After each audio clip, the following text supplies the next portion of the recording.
Hi, welcome to LYFE with Jacqui Krystal. I am excited today to be interviewing Trudy, who's here with me. Trudy is a neighbour, but someone who I find incredibly fascinating for her own spiritual experiences. I've asked her just to prepare a few questions today.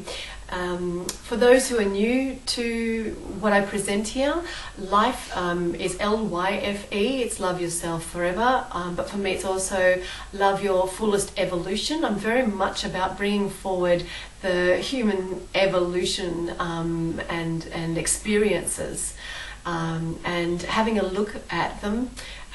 My perspective is from a psychic medium perspective. That's my background, and as a healer.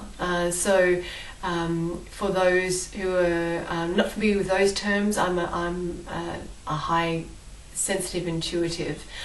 So Trudy, I'm going to ask you to ask some questions, and I'm going to give you just my automatic responses. I certainly don't have all the answers by any means. I'm another perspective, and I'm hoping people will actually understand that all perspectives are valid ones, but to take from whatever perspective you're given, be it mine, give it Trudy's or anyone else's in this world, take that on within your own framework, apply it how it feels right for you. If it doesn't feel right, don't apply it.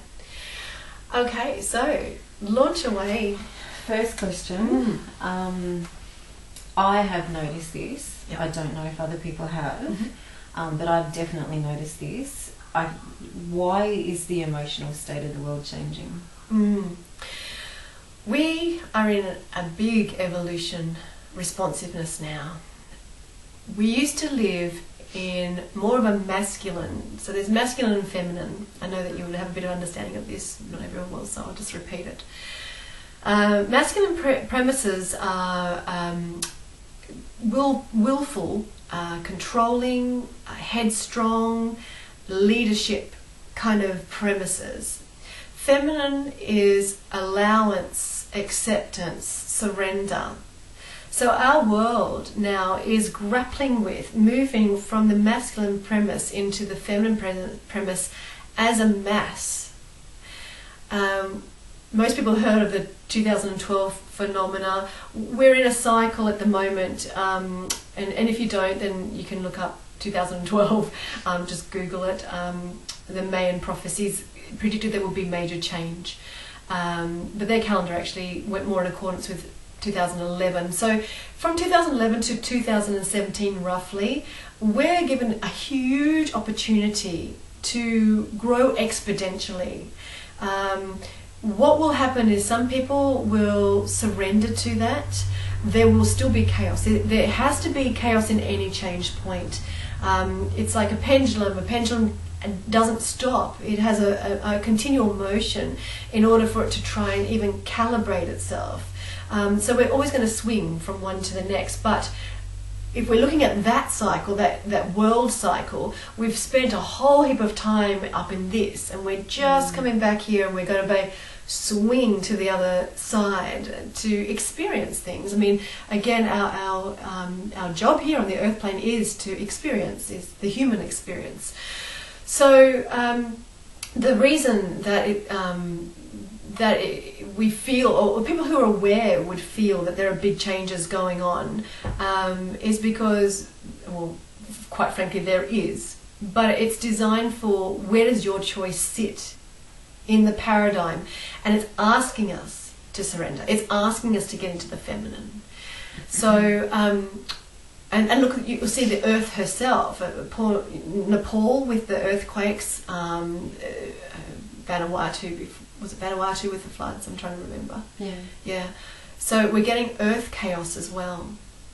That has come from, let's call it an awakening code. Where there is chaos, where there is pain, there becomes resolution, becomes human consciousness that gets lifted. Say, for example, there's a very selfish person in the earthquake, yeah, and they normally wouldn't help a single person. They're just my life, selfishness, possibly very money oriented. I'm making this up, by the way, or whatever it is, materialistic, whatever it's going to be. That person is given an opportunity when they see chaos, to attend to life differently. That in that moment they could melt any hardness that might be sitting in the heart that obstructs them from getting deep into feeling, that gets them into compassion state. And so they have opportunity. Perhaps they save a person's life. Imagine the impact just on that one person. If you have that at a large level, if you have that at global or community or country level, that awakens a lot of people to new opportunity. So it has to happen right now. Humanity's been fairly self-destructive for a period of time, a long period of time, and self-destructive in the sense of out for self, out for power, out for control. We've been in the masculine. There's been nothing wrong with that. We've slaughtered and we've hurt, and we like all of that's happened. However, we're awakening now to a next level of evolution. That was correct at that point of evolution in our planet.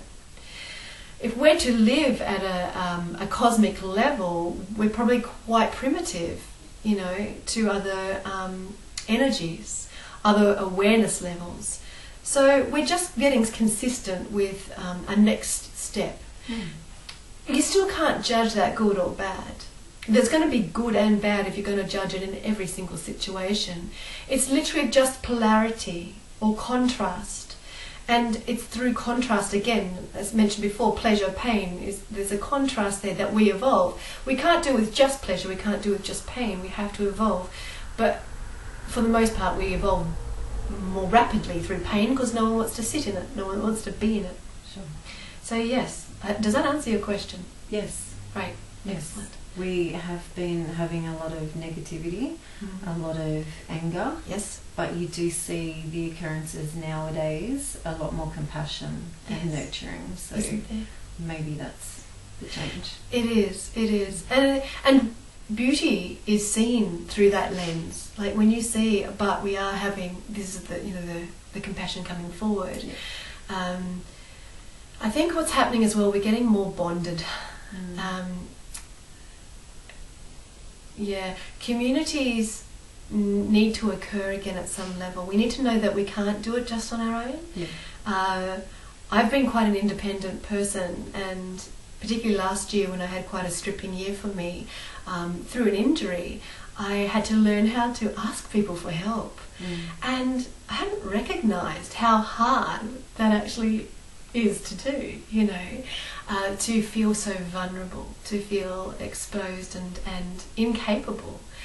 But that was evidently necessary for my evolution. And yes, from that I get better perspective, and I realise how loved and supported I was.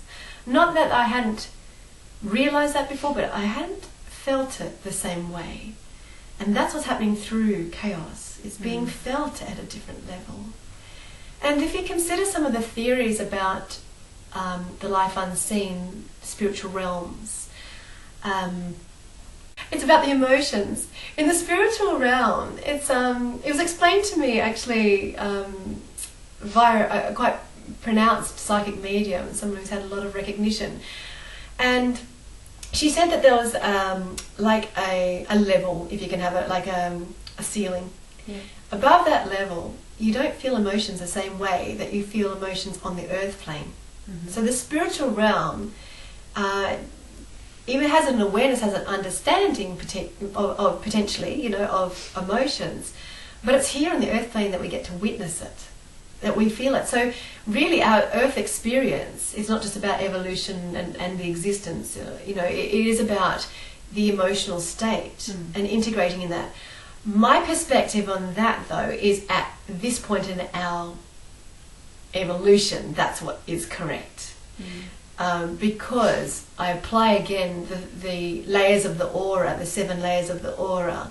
And I said before that we have the 3, the gases, the liquids, the solids, the physical, the integrated, and another 3. Now we have a mental, emotional, and a spiritual body. So I believe that we're also working through emotions here now, but we may in another existence or another time frame down the track be more focused on the mental aspect or the spiritual aspect. I know we're getting a combination of all of them, but I'm talking about the overall focus. Anyway, our supposed difference is you know, that we do have the emotions here to deal with that spiritually you don't. Good. Yeah. Going forward. Okay. Why do people come into our lives? They make a big emotional impact, and then they're gone as quickly as they can. We've almost touched on that last, haven't we? That question almost in the last side of things, because we're to experience it, Yeah. and it's also to awaken us. You know, again, how do we learn? How do we grow? How do we evolve? You know, the emotion may have been a powerful love emotion, or it may have been an intense dislike or hate emotion. In some ways, we've been taught that we're meant to grieve only when it's one, not the other. We celebrate when it's a hate one and you get reprieved of that. And we are sad when it's the love one and we get that taken away. So emotions are there for us to understand at some level what we may not otherwise. And it's what we attach to an experience emotionally that actually creates our other experiences. For example, if you were hating an experience and you're out of it, again, you feel a joy, a relief, whatever it would be. In a loved one, we want to elongate it. So it's actually what we're attaching to a process. If we were to step back from that, say we were hating it, but we stopped and said, I don't hate this, I look for the lesson in this. I seek to understand what this emotion and situation emotionally is bringing me. We then develop peace within that state. We can find the same level of peace if in the love situation, because even though love feels good, and it should definitely be witnessed, perhaps it shouldn't be held the way that a lot of times we do. Perhaps then it would less affect us when it does transform, and that's all it is. We're just transmuting and transforming. We have to have this again for our growth. We become stagnant elsewise. And there are people who choose to be stagnant. Sometimes their emotions become very twisted and bitter and not a pleasant place to live in. I contextualize that to the heaven and earth principles. You know, heaven and earth for me, everything is heavenly in aspect. Emotionally, I ask my emotions to train under a heavenly aspect rather than a hellish one. People understand that perhaps for your own journey, like I want to think more positively rather than negatively. Because negatively, if you focus on negative, you get more negative. You focus on positive, you get more positive. Does it always rain? No, it doesn't. And there's still going to be positive and there'll be negative within the positive, you know, and vice versa. But it's about how do we wish to work with emotions this lifetime. Do you wish to be masterful of emotions? In which case, go to the depths of you and explore that. Ask for more emotional responses to come forward for your learning. Be careful what you wish for, because they will come. Ask for less, and they'll say, but you're resistant to what your soul is asking of you in truth.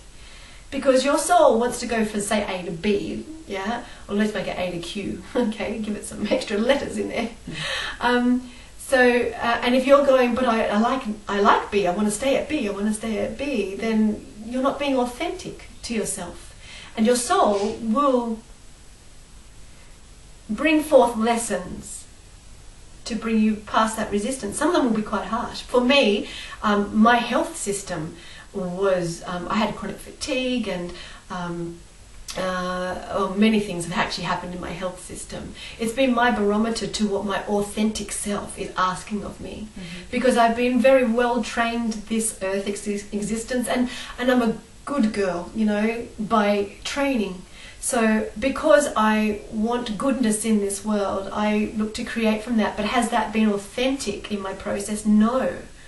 I had to learn many times, or many whacks, in order to find out more of who my authentic self is. And that's not necessarily a good girl, but it's a girl who is true to self, and that's more important. My health strengthens when I get into that state. Yeah. So our emotions are also bringing us closer to an understanding of our true self, which is soul connected. Yeah. Explains or not? Yeah. Yep. Yeah. Great. Yeah, no, it's good. Thank you. Pleasure. Do you have other things you want me to? Do you want me to? Yeah, please feel free if you wish. We've touched on most of the others though. Okay. That's all I had. Is it okay? Okay, that's fine. We can leave it there, or we can. Yeah. Okay. I'll do that. Trudy, thank you so much. You're welcome. I really appreciate your time, your energy, and the beauty of your questions. You have fantastic questions. Thank you very much, everyone, for staying with us, and I'm sure that you've got value of some description, be it for your life path or for a path of someone around you. And please stay tuned for next round of Life with Jacqui Krystal. Thank you.